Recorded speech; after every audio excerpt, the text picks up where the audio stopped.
everybody. Hello. Welcome to the Courthouse Cultural Center. For those of you who haven't met before, I'm Nancy Turrell. I am the Executive Director here at Martin Arts, and I welcome you to the beautiful historic Courthouse Cultural Center, where we have been offering programming and exhibits to the communities for over 30 years. So this new exhibit, we have the opening reception on Friday night, so you are among the very first people to see the artwork on the walls. But this is our now third annual members showcase. So part of the way we raise funds to operate, turn the lights on in the building and pay a couple of staff salaries and do marketing and all the things we need to do to bring people in and experience the arts is having a membership program for artists. And so these are all member artists. In the other room, you'll notice we have a couple of books on display. We have some authors who are members, and we also have performing artists who are members. We had one who wanted to be part of showcased in there, and so there's information about her in the other room, and we're hoping to grow that component of this show in future years. I'm very happy to be here at one of our summer youth-focused concerts for Sunset Concerts, but I do want to just bring your attention to a little bit of news that's been going on around the state of Florida and Martin County.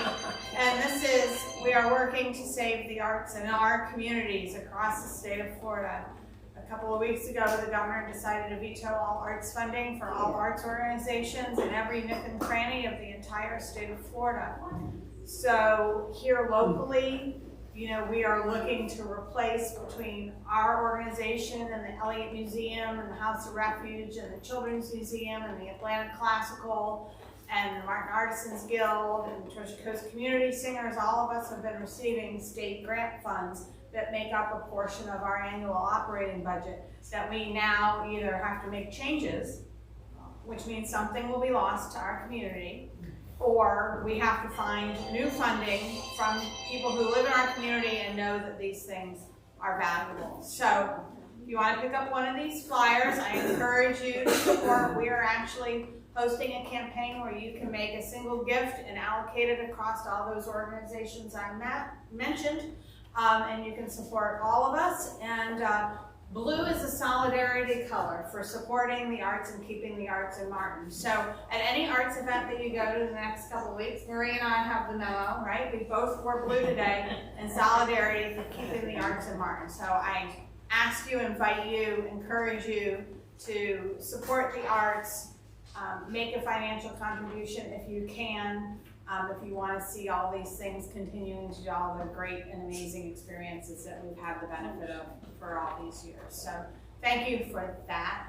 And we'll turn the corner and bring you some amazing youthful talent who will inspire us and brighten our future versus what I just did, which was kind of a downer of a message, but one that was required to say. So appreciate your support, and with that, no further ado, Dr. Marie Jureit-Beamish is one of our most esteemed board members and the founder of this amazing series and a coach to these young people who you'll be hearing from. So I'll let her talk to you about the program and our future.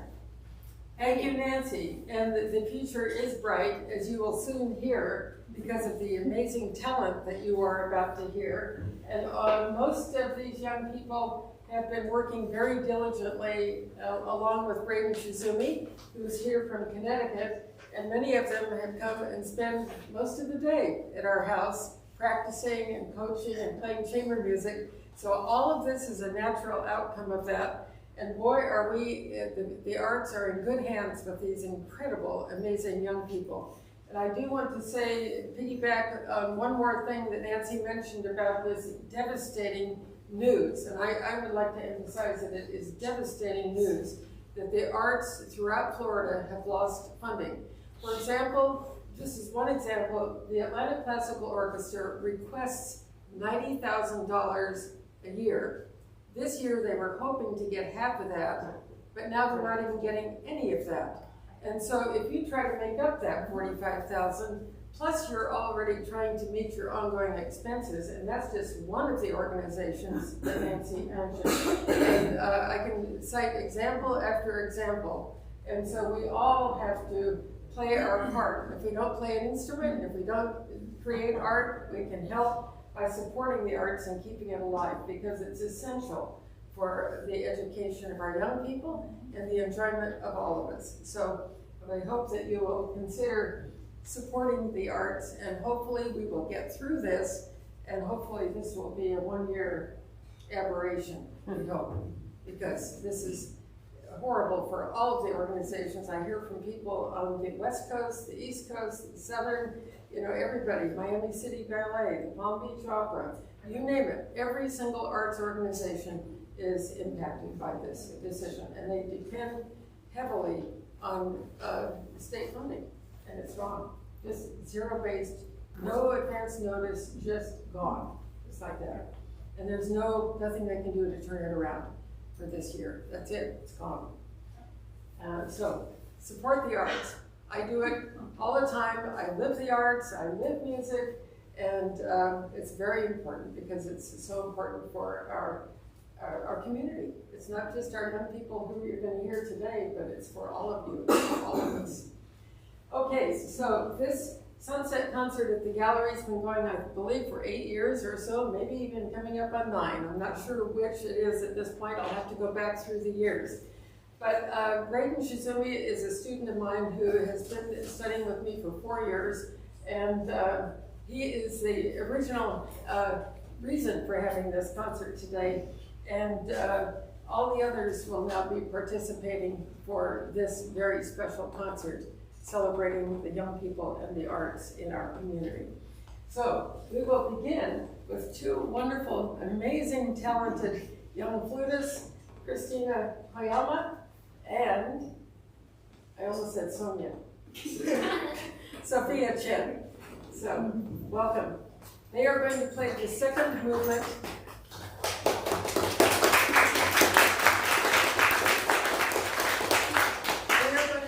The second movement of the Concerto for 2 flutes by Cimarosa. And later on you'll be hearing another piece by Cimarosa that Christina will play on piano. And this is a very, very beautiful piece. Just to give you a little background, Christina just turned 13, and Sophia recently turned 14. And she's been playing for 2 years, and she's been playing for 3 years. So it's remarkable how incredibly advanced they are and accomplished. So enjoy the slow movement of the Concerto for 2 flutes by Cimarosa.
because he doesn't know where the concert is. So excuse me while I tell him where the concert is.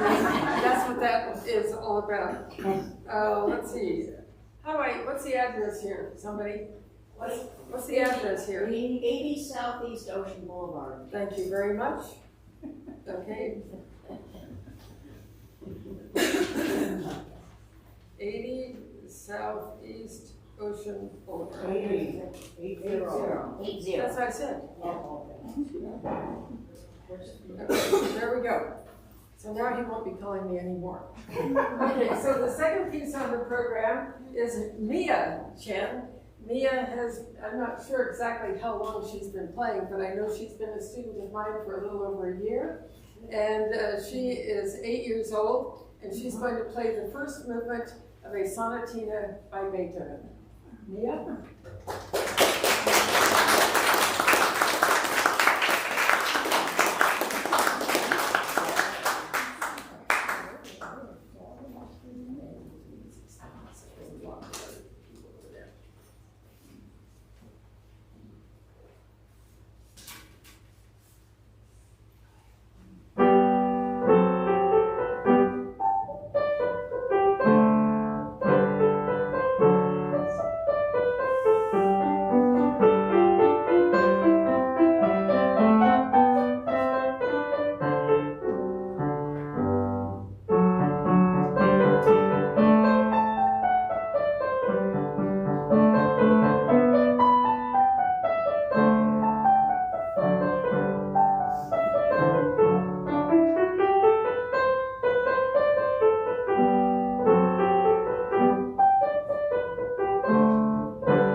Next, we have James Baumgartner, who also recently turned 13, and he is actually going to be accompanied by Braden Shizumi, and this is a recently connected accompaniment situation. We were trying it out at home at around 2:30, and nothing was working, so I had to make emergency road to Best Buy to solve the connection problems, because this particular keyboard is not mine. Another student is borrowing mine, and that's hers, and my connections don't fit with hers. So, in any case, this is James Baumgartner, and this is the first time he's playing a concerto, and it's really sort of like doing chamber music. So it's really great that both of them are doing this together. So, go for it.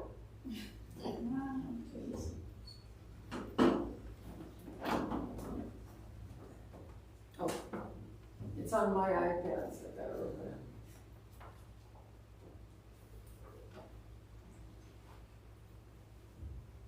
Did you check the volume for the balance? Did we check it? Did you check the volume for the balance of the electronic and the acoustic? Well, James plays really loud.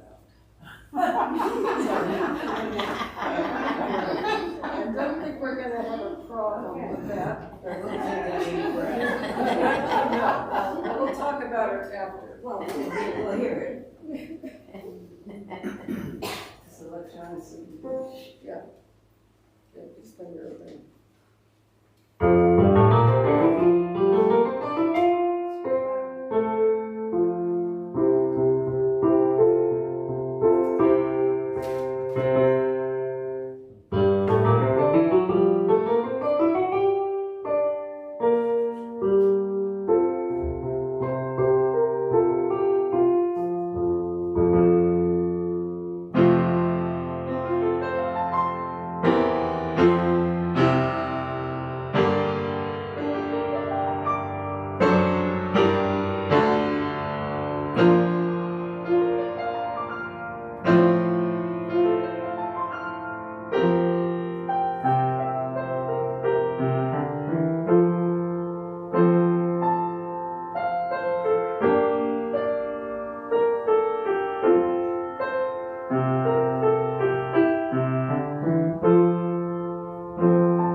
So one of the things that I emphasize so much over and over again, probably 95% of the time, is counting.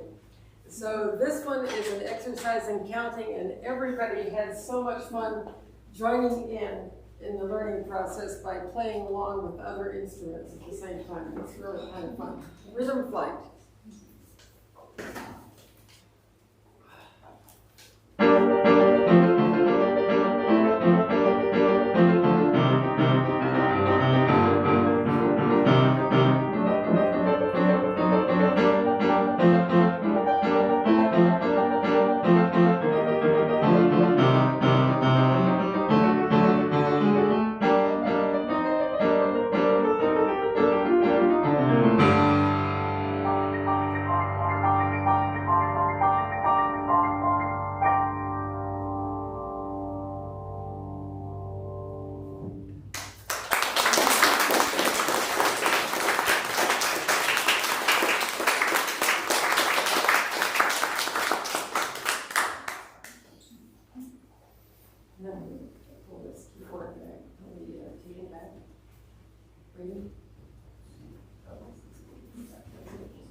With this figuration like this, I think we'll put the cello here, and I think we'll put the flute over here. It's a little bit different than the arrangement, but that'll work. Right there, right there. Oh. Yeah. Otherwise, they can't see each other. Okay, so this is one of their very first efforts at chamber music, which is kind of an unusual combination. We've got an 8-year-old, we've got an 11-year-old, and we've got a 14-year-old, and they are all learning the skills of playing chamber music. And it's very different when you are just playing by yourself, and you can stop and start as you want, whereas when you're playing with somebody else, you've got to keep going. So this is one of their very first efforts at playing chamber music as a trio. Here are the Chen sisters playing a trio of the Pavane by Gabriel Fauré. Okay.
incredibly difficult for kids that age. So bravo to them. So they are doing great.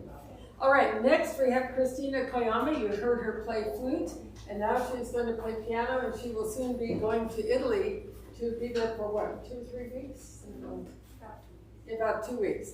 So last year she went and she won a big competition there. So this time she's going to be prepared and hopefully will enter and do well again. Okay, so she's playing 2 pieces. Stand. Begin.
for example, of chamber music, and the Chen sisters have never played four-hand music, even though they both play piano. So this is their second piece that they learned this week.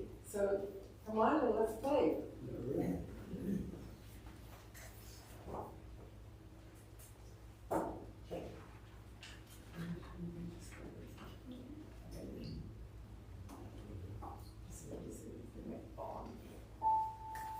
It's hard to turn pages on an upright piano, so I'm going to help. So hopefully the pages won't go flying. We'll see. Gypsy Celebration.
Is Lucas next? No, Sophia. No, yes, Lucas.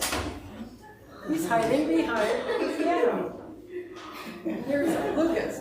So he's going to play the three Argentine dances by the Argentine composer Alberto Ginastera, who is of Italian heritage. Basically, they are native, natural folk music inspired, but not exactly folk music, but inspired by the dances and folk melodies of Argentina. Can you picture? Okay, just a second. Okay.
So it is absolutely incredible, isn't it? I told you our future is in great hands, literally. Okay, Sophia, here we go. Sophia is playing an extremely difficult piece for the flute, and she's only been playing for 2 years.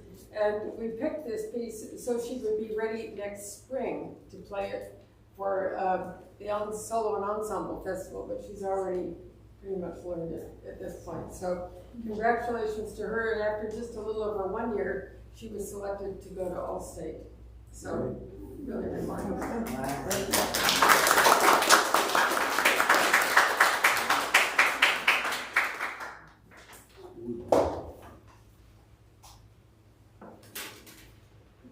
By the spring, she's going to play it twice as fast.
Braden Shizumi will perform the great Chopin Ballade in G minor. He wrote 4 of these masterpieces. They are really the core of some of the most sophisticated writing by the great Frederick Chopin, Polish composer living most of his life in Paris.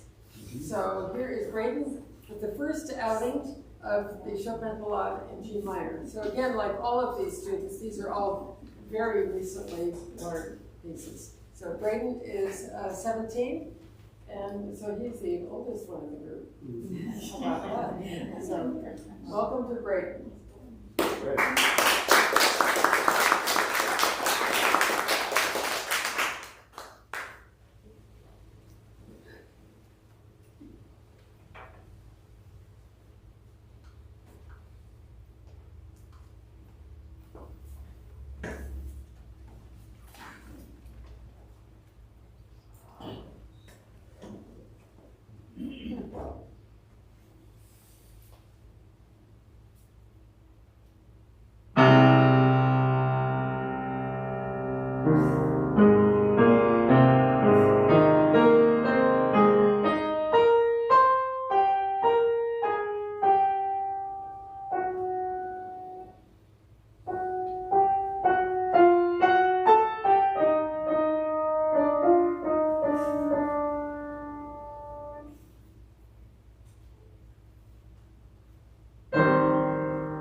just as a little dessert, I think we will play one minuet and not 3 minuets. So let's come up and play the minuets, and we've had quite a wonderful full program.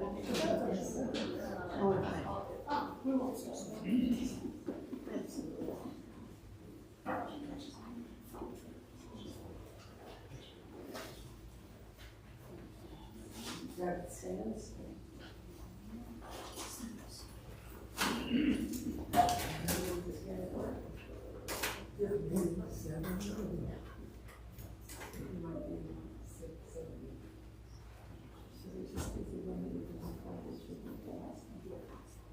Okay, so we're going to do this one, just one that we might be going down. Okay. And no, you're playing out this one.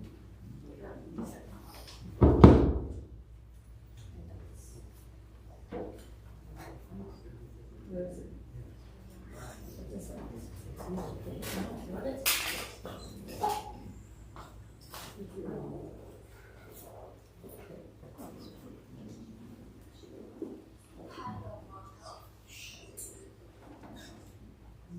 And you are going to play the okay, she's playing the go ahead.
Incredible young people. I think they deserve one more round of applause.